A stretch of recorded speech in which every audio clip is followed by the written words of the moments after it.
Hey guys, welcome back to another episode. Today we're finally putting back the interior of the Pajero. So I'm so excited because it's been like this for months, fitting all the products just so I don't have to take the dash apart like 10 times. Instead I just left it as is, and today finally we're putting everything back together, and there's some new products that I want to show you, so let's get into it. Right guys, so here we have the panel of the Gen 4 Pajero. Now normally there's a card holder panel at the top here.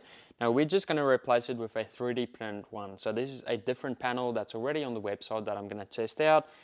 It's essentially just going to look like that, which is awesome. So it has space for 2 phones, which is great, and then 3 slots for switches. Now there's already 2 switches in the car, which is the UHF one, the hazard switch button, which we did in the previous episode for the UHF, and the last one will be this new product right here. So essentially it's just a charging panel, so it has quick charge 3 for a USB-A socket and a USB-C, and it's fully plug and play just into the fuse box. And then at the bottom here, we're gonna replace it with this panel right here. So this is over from the short wheelbase, so you guys probably already know this. The good thing about it is it has 2 USB-A's, it has a battery monitor, and it has 2 cigarette lighter sockets. So you normally just get the one, but now you can have all of them, which is great.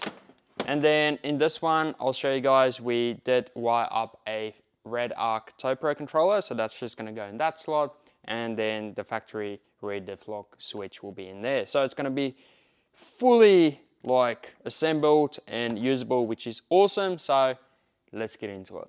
It's actually a few weeks later now, but we're back at it, a few things that happened, but anyway, we are here now. So what I've done is put the switches in here. So as you can see, it's the traction control on-off switch and also the throttle controller. Now the reason I've done this is because the other switches are actually a little bit fatter. So as you can see here, I've just put the switch here and also the USB there as well, just because they're a bit fatter, so they don't quite fit into these slots, but that's all right. So these ones are now in. So yeah, now we can continue with it and screw it down. So yeah, definitely when you put the switches in, make sure you take this panel out. It's just much easier to do, and then you can bolt it on to the frame. Awesome guys, so here we go.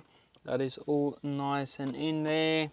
Everything is nice and steady as well. So there's the red diff lock button, there's the one screw here, there's one screw down the bottom, and there's that screw over there. So yeah guys, now we can pretty much just hook it all up, test the buttons, make sure it's working before you put it all back together. But yeah, that is pretty much in there. And then like I said, the UHF switch and the USB-C and A switch will go there. I'll show you in a minute how that works, and then we'll connect it up to the fuse box over there. So yeah, let's now put this back together. Just on this side as well guys, all you got to do is get this loose over here, take this panel off, which just clips out, and then there's 3 screws, 1, 2, 3 that needs to come out, and then this just clips off.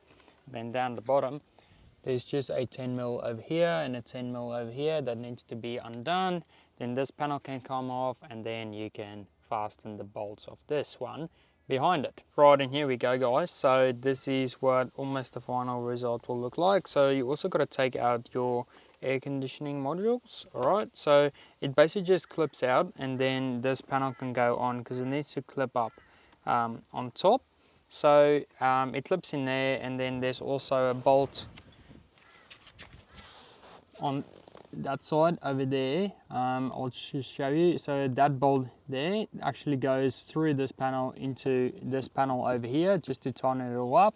Then you obviously just put this panel back, and then you can put all of this panels back as well, so nice and tidy. And then we're now gonna wire it up just to make sure this USB panel works, and also the cigarette lighter panel. And I'll just show you on the other side. What you gotta do is same thing, so it just bolts through that bolt over there, keeps this one nice and sturdy, and this one as well. Then you can put the trim back, this back, and this back as well, and then lastly this one over here. So everything is pretty simple guys, and then that just clips in.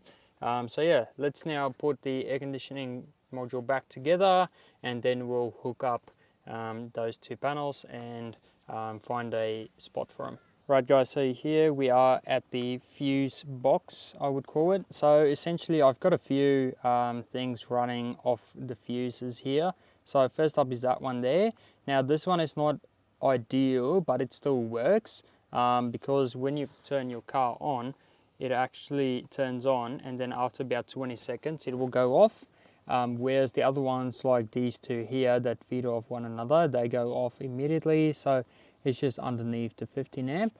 And then you also have this one here that also feeds off into another one that also goes off instantaneously. And then what was the other one? There was another one was and that one there. So those ones go off immediately, and they have power when you're switched either to accessories or the on position. For ground, it's all here. As you can see, it's not a very tidy job. I definitely need to sort it out and make it all nice and tidy, but hopefully this can just help you for now to see where it all goes. But yeah, let's now test it out and see what happens. Here we go. That is now the final result. So this one literally just clicks back in, which is awesome, and there you go. So now all of the room is used, and this is probably the best spot for a Type Pro controller. It's nice and easy. You can just adjust it on the fly like that. Obviously rear diff lock, and then these two are cigarette lighter sockets and the USBs, and also a battery monitor, which is awesome. And then yes, just your 3 standard switches up there, and you can fit your phone in that slot as well. Now if you're lucky, you can probably fit 2. I have a very thick case, so 2 phones will be a bit of a squish, but if it's slim, then 2 will fit easily. And I've got those 2 there, so one for the UHF, and then a USB-A and a USB-C. Now I know I already have USBs, but this is basically just to show you guys how it all works. So yeah, let's now start up the car, or just turn it on actually, and see how it all works. Alrighty, there you go. So it comes on straight away. There you go. It has the lights, and that one works as well with the monitor. Dash cam goes on as well, which is great. So that is all working fine. Now we just want to test it, so I'm just going to plug the USB in there, and as you can see, it is charging, which is awesome. And then same thing here,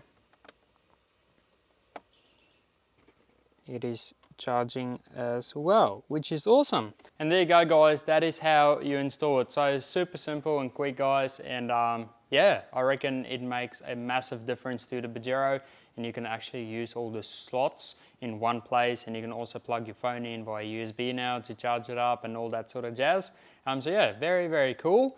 Sorry if this video was very rushed guys, we barely get time now to get to everything. We were supposed to leave at the end of this month on our big lap, and we literally delayed it by another month. So yeah, things are a bit crazy while Nicole is holding the fort.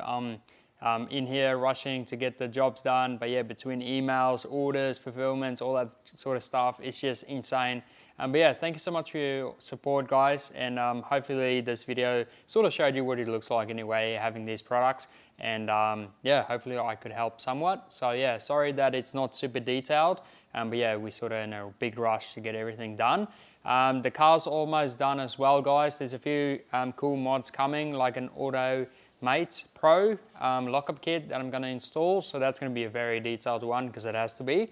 And then yeah, we fitted a 270 awning. We'll show you guys that one as well. And the car's going to get a tune soon. We just released bash plates, and then the car is literally done guys. So yeah, super excited. So yeah, if you want to see all that content coming, make sure to like, subscribe to the channel. As always, if you have any questions, make sure to drop it down below. We really appreciate all your support guys, and yeah, we're excited to take you guys around Australia soon. So yeah, make sure to click that bell icon so you're notified when the next episode drops. But yeah, that's me. Have a good one guys, and see you in the next one. Peace out.